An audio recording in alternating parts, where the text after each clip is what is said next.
welcome back. So this is our next topic, memory management. From this particular lecture we are starting series of memory management with respect to operating system, where we will understand what is memory management, why it is required, what are the various techniques of memory management. So in this particular lecture let us understand what is memory management and why it is required. So what is memory management? आप देखेंगे what is memory. Memory क्या होती है? आपके system में एक space जहाँ पे कोई प्रोसेस एग्जीक्यूट होना चाहता है उसको हम लोग स्टोर करते हैं, दैट इज़ योर मेमोरी. तो this portion is known as memory, जहाँ पे प्रोसेस भी रिसाइड किया गया है for its execution. what is management? Managing this memory with respect to this process is known as memory management. तो यहाँ पे एक P के रिस्पेक्ट में हमने समझाया. इसी तरह से जब thousands of processes execute होती हैं with respect to this same memory, then हमें management severely required होता है with respect to single memory and multiple processes. तो हमें memory management करना पड़ता है. तो memory management के अंदर ही हम multiple processes को ये memory allocate करते हैं, उनसे memory deallocate करते हैं. हम memory management की हेल्प से ही डिसाइड करते हैं कि कौन सी प्रोसेस को कब मेमोरी मिलेगी, कितनी देर के लिए मिलेगी, मेमोरी को फ्री कैसे करना है, एट्सेट्रा. ये सब काम हमारा मेमोरी मैनेजमेंट के अंदर आता है. पर ये मेमोरी मैनेजमेंट रिक्वायर्ड है क्यों मेमोरी मैनेजमेंट करते हैं? तो हमारे पास कुछ कॉन्सेप्ट होता है जिसको हम लोग कहते हैं properties of a memory. Memory की प्रॉपर्टीज़ के अंदर 3 प्रॉपर्टीज़ बेसिकली आती हैं. तो अगर सिंपल भाषा में आपसे पूछूं मैं कि अगर आप मार्केट जाएंगे और आपको एक मेमोरी लेके आनी है तो आप क्या क्या चीज़ें उस मेमोरी में देखेंगे? तो सबसे पहले कि आप क्या देखेंगे? Size of the memory. सबसे पहले आप साइज़ डिसाइड करेंगे ना कि आपको किस साइज़ की मेमोरी चाहिए. ठीक है, first property is your size. ठीक है, साइज़ आप क्या चाहते हैं कि आप कितने साइज़ का मेमोरी लेके आएँ? आपकी कोशिश होगी ज़्यादा से ज़्यादा साइज़ हो, हमारी मेमोरी जो भी मैं लेके आना चाहता हूँ उसकी साइज़ सबसे ज़्यादा हो. ठीक है, नेक्स्ट प्रॉपर्टी होती है is your access time. Okay, what is access time? Access time का मतलब क्या है? एक CPU है और आपकी मेमोरी है. ठीक है, आपकी मेमोरी में कोई प्रोसेस भी रखा है. The time that CPU takes to reach to this process and get back the process for its execution in the CPU is known as your access time.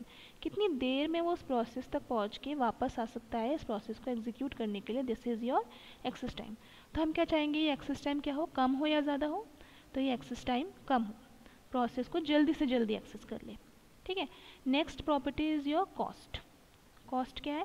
आप जो भी मेमोरी खरीदेंगे लास्ट में आप क्या देखते हैं कि उसकी कॉस्ट क्या है, और हम क्या चाहते हैं? कॉस्ट क्या हो? कम हो या ज़्यादा हो? द आंसर इज़ कॉस्ट कम हो. तो ये 3 बेसिक प्रॉपर्टीज़ हम लोग एक मेमोरी में देखते हैं, size, access time and cost.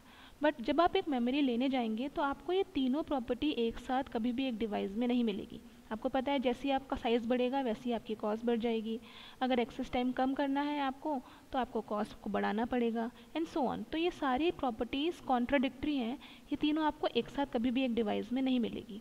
तो इस रेफरेंस में हमने मेमोरी मैनेजमेंट को CPU और मेमोरी के बजाय CPU और मल्टीपल मेमोरी के रेफरेंस में डिवाइड किया.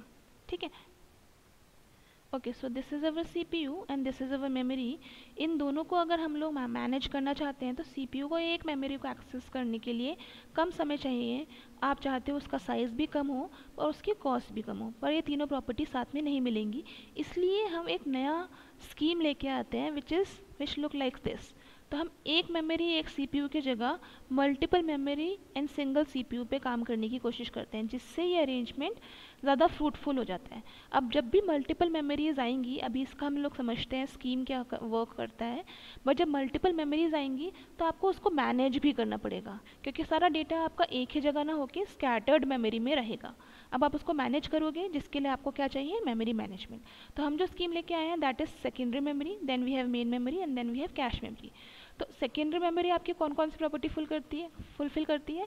इसका साइज़ ज़्यादा है जैसा आपको चाहिए था. ठीक है, इसकी कॉस्ट कम है जैसे आपको चाहिए था, बट इसका एक्सेस टाइम अभी ज़्यादा है. तो एक्सेस टाइम के लिए मैंने क्या करा? दूसरी मेमोरी ली. इस मेमोरी का क्या है? एक्सेस टाइम कम है, साइज़ भी कम है एंड कॉस्ट ज़्यादा है.